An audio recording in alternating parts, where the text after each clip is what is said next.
তারা যদি একদলে হবে তা আপনি প্রকাশ্যে একটা মানুষ হয়ে একটা মানুষও কীভাবে এরকম করে পারে? সে কোনো দলের কর্মী হতে পারে না, কারণ সে সন্ত্রাসী, এটাই তার একটা পরিচয়। আমরা এর বাইরে কোনো পরিচয় না। সন্ত্রাসী, তাকে সন্ত্রাসী হোক যারা আমরা পরিচয় দেবো, এবং যারা মারছে তাদেরকে আমরা শাস্তির ব্যবস্থা চাই, আর কিছু চাই না। আজকের এই ঘটনাতে বাংলাদেশের যারা আমাকে বিএনপি লোক আছে, বেশিরভাগ লোক বেশি আওয়ামী লীগের দালাল। আজকে আমার দালাল বলবে অনেকেই, হিরোল আওয়ামী লীগের দালালি হয়ে কথাবার্তা বলতেছে, অনেকে বলবি, দেখবেন কমেন্টে আমার গালি করবি। কিন্তু প্রকৃতপক্ষে আমি 4বার জাতীয় সংসদ নির্বাচন করেছি, জনগণের পাশে ছিলাম, আগেও ছিলাম, এখনও আসে। এবং আমি যে 4বার নির্বাচন করে 3বার হামলা শিকার হয়েছি, আমিও তো মার খেয়েছি, আওয়ামী লীগের মার খেয়েছি, বিএনপি আমাকে মারধর করেছে। তাহলে আমি কেন কথা বলবো না? কারণ একের পর এক আমরা যদি সবাই চুপ হয়ে থাকি, তাহলে দেশের জনগণ তো মনে করে আমি কি ছাত্র দল নেই, আমি রাজনীতি থেকে চলে যাচ্ছি, থেকে দেশের উপর জন এত হত্যা হবে, অন্যায় হবে, অত্যাচার হবে, আমি চুপ করে থাকবো না? কারণ আমাকে মারধর করেছে, আমার নয় মা বাবা খালি ছিল না, আমার নয় টাকা ছিল না, আমার নয় প্রশাসন ছিল না, সেটাকে আমার মামলা নয় ধমকে ছিল, আমার মারের নয় বিচারে হয়নি।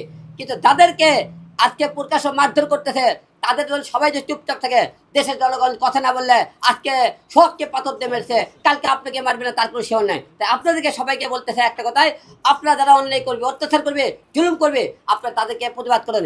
এবং দেশের আইন, নতুন করে আইন আবার তৈরি করতে হবে, যে আইনে লেখা থাকবে যারা হত্যা করবে তাকে প্রকাশ্য মারবে, এবং সেই হত্যার উপরকে প্রমাণিত হবে, তাদেরকে মৃত্যুদণ্ড দিলে 24 ঘন্টার মধ্যে কার্যকর করতে হবে। নতুন আইন চাই আমার দেশে। আমরা যারা এখন বিএনপি যে সমস্ত নেতারা দল করেছে, তাদেরকে বহিষ্কার করেছে। বহিষ্কার করে কি করছেন? তারা মনে করেন তাদের কর্মে ফিরে গেছে, দলের থাকলো না। কিন্তু তাদের কিন্তু দলের সুযোগ সুবিধা খালি দল থেকে তারা কি করছে, নাম কেটে গেছে, সুযোগ সুবিধাকে তলে তলে তারা ঠিকই ভোগ করবে, ঠিকই তাদের পাশে দাঁড়াবে। দেখা গেছে দল থেকে আপনি বহিষ্কার করলেন দলকে, কিন্তু একবার বহিষ্কার করে একবার চিন্তা করলেন না যাদেরকে বহিষ্কার করলেন, যাদের কারণে একটা পরিবার, সোহাগের মতো পরিবার ধ্বংস হয়ে গেল। এই পরিবারের দায়িত্ব বহিষ্কার করলেন আপনি, তারা ল্যান্ডে আপনার দায়িত্ব। যারা বহিষ্কার করছেন, যারা ওই দলকে ওদেরকে বহিষ্কার করলেন, যাদের কারণে আজকে পরিবার একটা ধ্বংস হয়ে গেল, এই সোহাগের দায়িত্ব আপনার বহিষ্কার নেতারা যারা নিয়েছেন, যারা বহিষ্কার করছেন, তারা লেন দেখে ওই পরিবারের আপনারা কি বহিষ্কারের দায়িত্ব নিতে পারবেন? একদিন 5 লাখ 10 লাখ টাকা দিয়ে সহযোগিতা করতে পারবেন, সারা জীবনে যদি তাদের দায়িত্ব নেন আপনারা, দেখুন আপনাদের কত বড় ক্ষমতা আছে বহিষ্কারের, আপনারা তা নেবেন না। আপনারা খালি মানুষের মিডিয়ার সামনে, জনগণের সামনে দেখে দিলেন, তারা বহিষ্কার হয়ে গেল। বহিষ্কার কোনো সমাধান হতে পারে না। তাদের আইনের হাতে তুলে দিয়ে তাদের যে হত্যা করেছে মূল, তাদের প্রমাণ হয়েছে, এবং মৃত্যুদণ্ড করে তারা আপনারা ফাঁসি দিয়ে ঝুলে কার্যকর করে দেখেন না।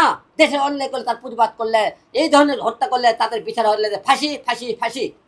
আসলে আগে থেকে হিরোল একা তো প্রতিবাদ করে একাই, হিরোল এখন পর্যন্ত কোনো দল তৈরি করে কোনো দলের সাথে যায়নি। আমরা প্রতিবাদ করতেছিলাম আগে থেকে, এখনও করবো, ভবিষ্যতেও করে দেবো। কারণ দেশের জনগণকে নির্বাচন করলে যে আপনি প্রতিবাদ করবে তাহলে ভুল, তাহলে একতরফা হয়ে গেল। আপনি নিজের স্বার্থভাবে আমি নির্বাচন করবো, যে জনগণের পয়সা আমি প্রতিবাদ করবো, এটা তো হতে পারে না।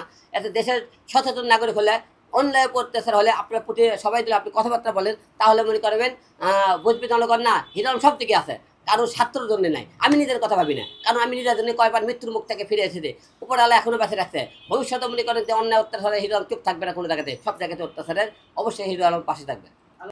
আওয়ামী লীগের জনগণ দেখেছে, বিএনপিও দেখেছে, নতুন দুটো দল এনসিপি আর মুখে জামার দুইটা দল দেখেননি। সামনে নতুন দলগুলো কানাই মনে ভালো, কারণ পুরাতনের জ্বালা তো আমরা একটা দল ক্ষমতা না আসতে তারা যে হিসেবে উঠে পড়ে লেগেছে, যে আমরা ক্ষমতা আসলে তারা আর কত কী করতে পারে। তাই আমরা অবশ্যই থাকবো, দেশের জনগণ চোখ মুখ খুলে গেছে, দেশের জনগণ এখন ভালো মন্দ বোঝা শিখছে, এবং এবার বলে জনগণ মন খুলে ভোট কেন্দ্রে ভোট দিতে যেতে পারবে। সুষ্ঠু নির্বাচন হবে জনগণের, আমরা শুনতেছি সব কিছু সুস্থ হয়। তা জনগণ এবার আমার মনে হয় আপনারা হিসেব করে আমাদের দেশের জনগণের প্রতিনিধি তৈরি নিয়ে আসবেন, এবং এমন একজনকে প্রধানমন্ত্রী বানাবেন যাদেরকে নিয়ে আমরা নতুন কিছু আশা করি, এবং দেশের আইনের কিছু পরিবর্তন আনতে হবে, প্রশাসন কিছু পরিবর্তন আনতে হবে, এবং দেশের আইন শৃঙ্খলা বাহিনী আরও আমাদের কঠোর হতে হবে, নাহলে বাংলাদেশ ঠিক করা খুব কঠিন হয়ে যাবে।